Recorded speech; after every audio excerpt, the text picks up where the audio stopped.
Optimize your communications by scheduling posts to appear at a later date or pinning an important post to increase its visibility. This tutorial shows how to schedule and pin posts in Activity Feed.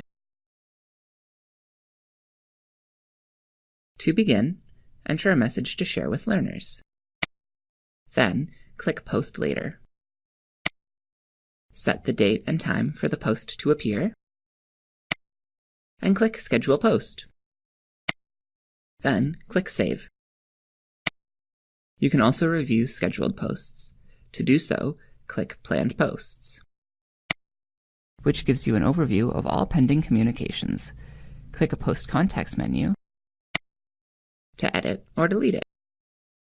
Have an older post that you want to unbury or bring back to learners' attention? Pin it to the top of Activity Feed. Navigate to the post you want to pin. Click the Post's Options menu and select Pin Post to top.